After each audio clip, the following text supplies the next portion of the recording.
Assalamualaikum warahmatullahi wabarakatuh. Salam sejahtera untuk kawan baik Nur Iswan Channel. Salam menjernihkan pikiran dan menebar kebaikan. Kawan baik, problematik putusan MK yang diprotes begitu banyak orang terus-menerus bergulir. Kali ini ada aduan yang dilakukan oleh 16 guru besar ahli hukum tata negara ya, dari berbagai kampus yang kemudian diwakili diantaranya oleh Yayasan Lembaga Bantuan Hukum, kemudian Pusat Kajian Hukum dan Kebijakan, yang diwakili oleh salah satu kuasa hukumnya adalah Viola Renanda. Aduan ini dilakukan kepada Ketua Mahkamah Konstitusi Anwar Usman yang juga paman dari Gibran, karena Anwar Usman sebagai ketua MK itu menikah dengan Ibu Idayati, adik dari Pak Jokowi.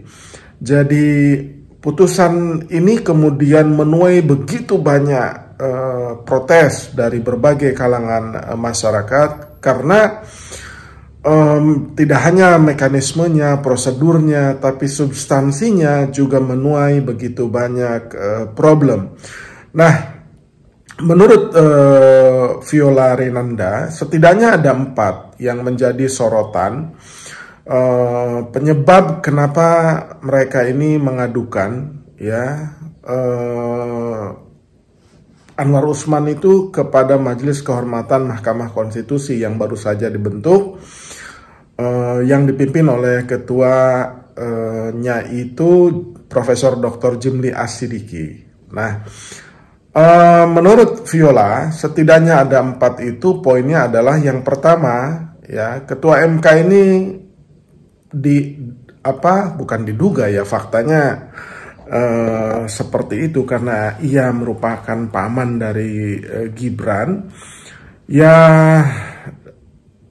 patut diduga dengan positif ya, bahwa ia terjebak ke dalam konflik of interest, artinya konflik kepentingan, karena ia pasti dianggap subjektif untuk melapangkan jalan kepada pembatalan batas usia cawapres dengan menambahkan frase punya pengalaman menjadi kepala daerah gitu. Padahal kalau dihitung-hitung yang mengusulkan setuju bahwa 40 itu tetap, tapi pengalamannya itu setingkat gubernur gitu. Nah, sementara 4 hakim yang lain menolak, 3 hakim itu mensyaratkan menjadi gubernur dulu, 2 hakim yang setuju tuh.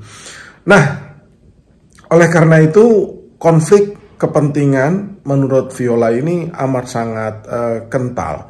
Yang kedua, penyebabnya kata Viola itu atau argumentasinya adalah yang disebut sebagai judicial leadership. Artinya kemampuan atau kecakapan dan keseksamaan seorang hakim dalam memutus perkara.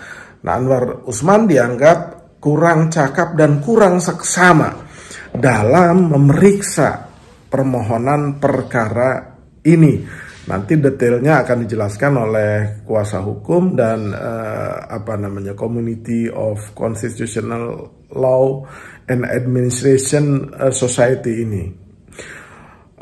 Selain itu ya, ada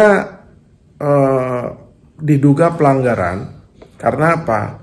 Karena Anwar Usman mengomentari perkara pada tanggal 9 September 2023 terkait dengan ini, dengan ceramahnya yang amat sangat viral itu ya. Ia membuka, walaupun ia berkali-kali mengatakan tidak boleh mengatakan, tapi ia terus saja mengatakan bahwa dengan contoh sirah nabawiyah Panglima ini yang diangkat oleh Rasulullah dan usianya muda, yang kemudian oleh para netizen itu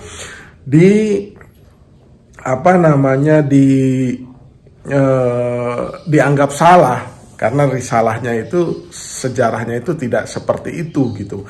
Tapi ucapan-ucapan dan statement-statement Anwar Usman pada tanggal 9 September 2023 itu sepertinya ia punya asumsi sendiri dan cenderung membolehkan anak muda seperti Gibran itu bisa menjadi cawapres tuh di tanggal 9 September. Padahal ya perkara ini masih berproses di Mahkamah Konstitusi. Jadi seorang hakim itu tidak boleh mengomentari perkara yang sedang diproses maupun setelah diproses tuh gitu. Nah, oleh karena itu Viola atau kuasa hukum CALS ini juga mengatakan itu melanggar. Dan terakhir itu menyangkut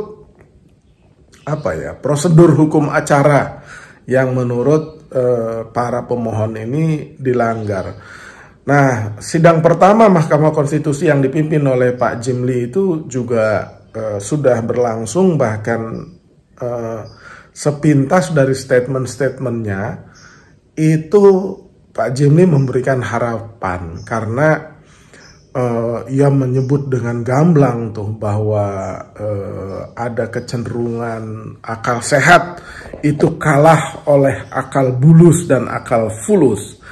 Nah, kalau akal fulus itu adalah uang, menyangkut dengan kekayaan, ya, dan akal bulus itu adalah menyangkut jabatan atau kekuasaan. Nah, akal bulus dan akal fulus ini menurut Pak Jimli itu mengalahkan akal sehat, ya, gitu. Jadi ini namanya apa istilah Pak Jimli itu iblis iblis kekuasaan atau apa gitu istilahnya kan. Jadi amat sangat keras ya, tapi problematik itu juga orang menyoroti anak dari Pak Jimli ini menjadi caleg Gerindra tuh, konon katanya demikian. Dan sebagian info ya menyampaikan bahwa Profesor Jimli ini adalah sudah menjadi bagian dari tim suksesnya Prabowo. Tapi pembuktiannya kan harus dengan jelas, tidak menyangkut dugaan-dugaan yang masih buktinya itu sumir. Tetapi apakah statement Pak Jimli ini bisa memberikan harapan kepada kita semua dan bisa membatalkan putusan MK tersebut karena terjadi pelanggaran etik?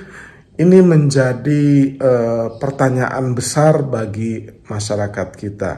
Tetapi apa yang dilakukan oleh 16 guru besar, kemudian begitu banyak kelompok-kelompok masyarakat atau anggota masyarakat juga yang terheran-heran dengan putusan MK ini gitu, terlihat sekali dipaksakan. Itu yang menjadi masalah gitu. Kira-kira demikian, kawan baik. Kita tunggu dinamika putusan MK ini dalam waktu mendatang. Demikian, terima kasih.